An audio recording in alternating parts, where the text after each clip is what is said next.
Hey there, I'm Mini Pipple. Welcome to my channel. And today, what are we going to talk about? About ChatGPT. Yes, the app, the most well-known artificial intelligence tool right now, trending all over the world. So, how can we start using it? Well, look, what's practical nowadays isn't just that you ask it a question and it gives you an answer in a really basic way, because you can do that on Google too. Because ChatGPT, or an artificial intelligence like this, basically does what you would do on Google. It searches for information, but way faster, and gives you ready-made answers. But how can we use it in a way that we can actually apply in real life? In this case, I'm going to show you how I used it to create a personal diet and lose 15 kilos in 4 or 5 months. Alright, let's get into the video.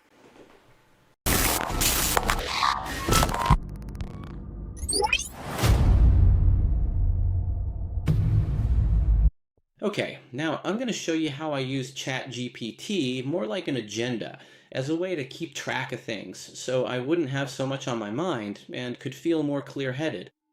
And to keep track in a way that allowed me to follow a diet, to know what I was doing each day, the foods I was eating, what was working for me, the times when I felt like I was gaining weight because I was retaining water and had no idea why, and the app was telling me which days I might be in that situation. And for me, it was much easier to go through the process with ChatGPT by my side and use it as a step-by-step guide to reach my goal than if I had done it alone. I could have done it some other way, but for me, having that kind of support's been really helpful. It's still an artificial intelligence that's answering you, but I see it more like talking to yourself, because in the end, the more information ChatGPT has about you, the better the answers will be. Why? Because the more information it has about us, the more its answers will align with all the information it has about you, whether that's your height, your weight, your preferences.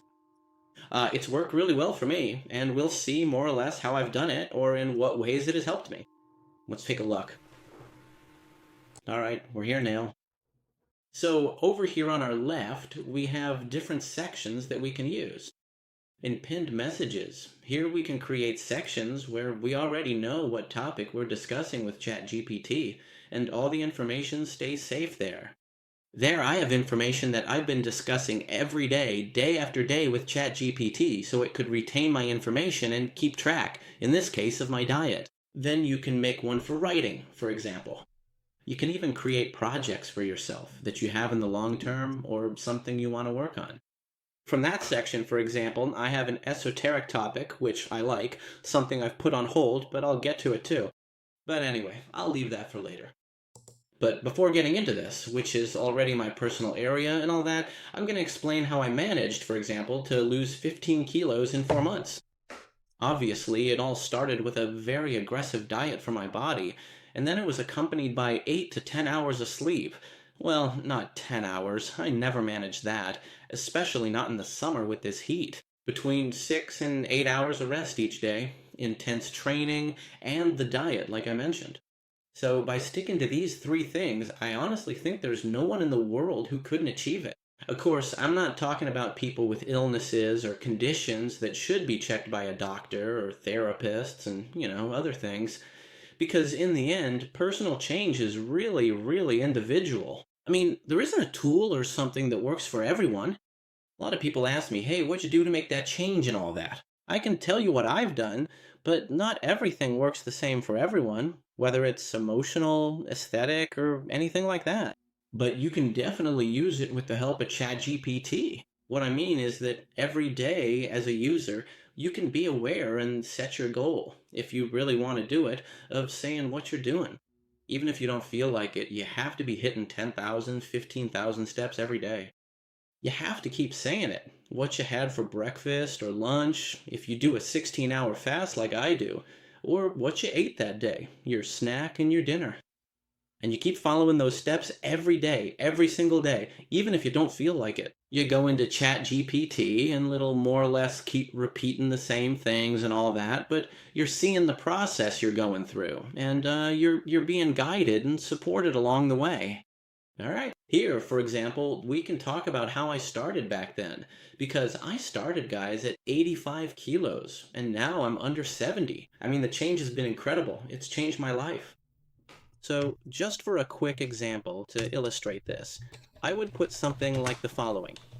Imagine for a moment that I am exactly 1 meter and 72 centimeters tall. And currently, I weigh approximately 84 or maybe 84.5 kilograms. And my real ultimate goal that I am working toward, I would really like to be well under 70 kilos, as I previously mentioned. My primary goal for this journey would be to successfully get my weight down to 70 kilos exactly.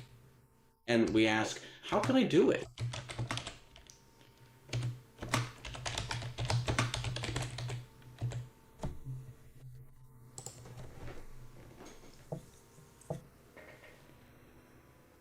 Let's see, if we start from this hypothetical situation with that height, that weight, and you want to get below 70 kilos, you'd have to lose, more or less, in about 5 to 7 months, you'd be losing between 0.5 and 0.8. Very good. It tells you how many calories you should eat per day. I'll tell you, folks, I haven't done that. I've done it without weighing my food. I've done it more or less by my own judgment. I don't know if that's right or wrong, but I was totally against weighing my food. Look, here's the thing. I'm not a fan of doing strict diets about anything, but in my case, what worked for me was cutting out carbs. There are people who are against doing that, who say that if you do strength training and go to the gym, you'll lose muscle. For me, the ketogenic diet has worked well. Cutting out carbs has worked well for me. There are foods like, I don't know, Greek yogurt has a very small amount of carbs. I don't know, there are things you just can't avoid. And I follow, for example, nutritionists who, well, more or less go along those same lines. I can tell you, ladies and gentlemen, that I feel better than ever. I haven't just lost 14 kilos. I've turned back the clock 10 or 12 years with the diet I followed and the lifestyle I've adopted. That's why I recommend using it the way I did, ChatGPT, because I really did use it. That's why I'm bringing it up here. Look, one of the things I've been dealing with these days, and I need to look into it, is that I was going really hard on the whole protein thing. I was taking in too much protein, and here it's already telling me to add vegetables. When you don't get enough fiber, what happens? I've ended up being really constipated. Really constipated. And fiber is important in your diet, okay? Things like fresh cheese, eggs, and fish are good, for example. I eat all of this. I eat all of this. Greek yogurt, fresh cheese, protein powder. I eat all of this. And more or less, yeah, these portion sizes it shows are fine. And what I would always add are vegetables. But in the long run, okay? Not always. At the beginning, it depends on each person, you know? I went hard at it. I really went hard. So for workouts, I do 3 to 4 days, and above all, this is super important. Walking between 10,000 and 15,000 steps, super important. And I do this too. Cardio sessions of 20 to 40 minutes with strength training. You can also combine them with strength workouts. Like I mentioned before, sleep in between 7 and 8 hours and trying to reduce stress, since it makes it easier to stick to the diet. Well, in the end, when you get into the routine of losing weight, you see yourself looking better in the mirror and feel better about yourself every day. It's really great, honestly, because that gives you more motivation to keep going. There will be times when you don't want to continue, or you want to go back to your old lifestyle, or you just feel really forced to do something you don't want to do. In the end, you have to integrate it. I don't call it a diet, it's a lifestyle. Do something that fits well into your life and that you enjoy. Because if you feel forced to do something you don't like or that doesn't fit into your life, you'll definitely stop doing it. You just won't do it. Add things to your life that you actually enjoy doing. Whether it's, well, I call it a diet because everyone calls it a diet, but really it's about healthy lifestyle habits. Eating, going to the gym. There have been times in my life when I didn't do any of that. But I think there are certain moments when, hey, it's good to change things up a bit, right? Try to reduce stress, like we were saying. And the conclusion it gives us here is that, well, this is kind of Chat GPT is just guessing a bit here. Because in the end, it's what I was telling you before. Everybody is different, and you're not going to know if you'll be losing between 1 and 3 kilos a week. It could be that you lose one, it could be that you lose four, that your body reacts, and with all that cutting you do, boom, you drop weight all at once. Usually the first few kilos are really easy, you notice it right away. Then there's an intermediate phase where you get more stuck, and after that, there are kind of rebounds. In my experience, I've always been bouncing around within a 2 kilo range. I dropped to 74, then between 76, then I'd stay there for a while, then between 72 and 74. But then you see that you go up, but then you drop two, go up one, drop two, and in the end, you're always a bit lower each time. You'll notice all of this week by week, week after week, if it's working for you or not. Sometimes your body can really fool you, like we said before. It retains water, it gets inflamed, and you don't know if you're doing things right. Don't doubt yourself. If it's working for you, don't change it. If it works for you, don't change it. Because if you're expecting to lose 2 kilos a week, forget about it. This is a slower process, and it's like chipping away at a stone. Because the fat you've gained over a long period of time isn't going to come off in just a month. And that's not how this works, okay? The most important thing is that you're not left feeling hungry. Well, in my case, not going to lie to you, I have been hungry. And the key is always the same: calories in versus calories out. That's just how it is. A moderate calorie deficit, eating enough protein, this is something I stick to strictly. There are those typical protein powders for making shakes, but I'm not really into shakes. Although now I'm buying some, for example at the supermarket, that have 35 grams of protein, and they work really well. Because in the end, why do we need protein? So that with all this weight loss, we don't lose our muscle. Because muscle is basically the same as having good health, right? It's related. Many nutritionists are saying this now with all the information we have. Muscle equals longevity, being stronger, being healthier. So this is important.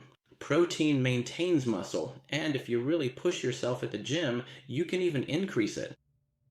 And eating enough protein, like I was saying, lots of muscle, moving every day, this way, getting below 70 kilos is a totally achievable goal for your age, for your measurement.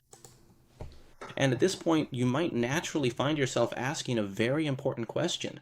But would it truly be considered healthy and safe for your body to actually lose that significant amount of weight in such a short period of time? Well, healthier than being obese? I suppose so, right? It's an obvious question, but still. Yes, it would be healthy in most cases, as long as it's done gradually and with proper nutrition, not doing anything crazy. That's what he's telling me. More or less, ChatGPT will always give you the best recommendations. It will never lead you to do anything crazy. It will never tell you things you should never do. Like, it won't say, go a whole day without eating, don't do anything. It won't tell you that, because, like I said, the answers are predetermined. Everything it's telling us, we already know this. What I always say is, everyone knows what they need to do to lose weight, but the real issue is actually doing it, actually getting started. And why am I telling you to use this and do it here? Because you'll have the support of knowing exactly what you're doing each day. Look, people used to tell me, don't weigh yourself every day, weigh yourself once a week, on Monday mornings. No, they didn't tell me don't go crazy, but don't. In my case, I say it doesn't cost me anything. Right after I get up, take a shower, weigh myself, and more or less keep track of myself. The truth is, I was supposed to do it every Monday or Sunday each week, right? And lose between 0, half a kilo, and 1 kilo per week, on average. Well, and we've talked about how there are people who lose more. Don't do extreme diets. It wouldn't be advisable to try to lose those 14 kilos in 2 months. I don't think anyone has done that. Losing 14 kilos in 2 months seems crazy to me. I don't know anyone who's done it. On the other hand, losing that amount in 7 months could be a reasonable goal for someone without medical issues and with a well-structured plan. Natural habits of improvement, less pressure from height. Look, of course, all of this is good for you. Doing more sports, eating healthier, and so on, it's all good for you. And then you have to keep in mind people with diabetes, thyroid problems, eating disorders, and other medical conditions. The right thing would be to adapt. Of course, all of you here who might have any of the things listed here, like I said before, every case is different. And no, it shouldn't be the same for everyone. So, for example, what I do is here, for instance, I have a scale that I sync with an app and it tells me my weight, and I link it and send it to ChatGPT. That's useful. That's what I'm telling you. And every day I said, it'll end up having sparks. I'm almost there, you know? You can already see a bit of a difference up top. But anyway, and here it's telling me because I've been talking about this for months. But anyway, all of this, here I have conversations with ChatGPT. I mean, for a long time. Of course, my change started in February, and every day, every day. And for me, more than just helping me do what I needed, it was about feeling supported in some way. And that's what I've used it for. Well, I've already told you a bit about how I've used it to reach the goal I'm at now. I'm really happy, honestly. I'm telling you from the heart. I've used it, it's helped me, and I could have done it with any other artificial intelligence tool. In this case, I have ChatGPT, but I could have had Gemini. It doesn't really matter, it just depends on how you're going to use it. But it's true that for me, being able to use it has been very useful, and I recommend it. If you have any questions, want to get in touch with me, if I can give you any advice about these topics or help you out, just leave your questions in the comments. Give me a like and a big hug to everyone. Goodbye. Thank you.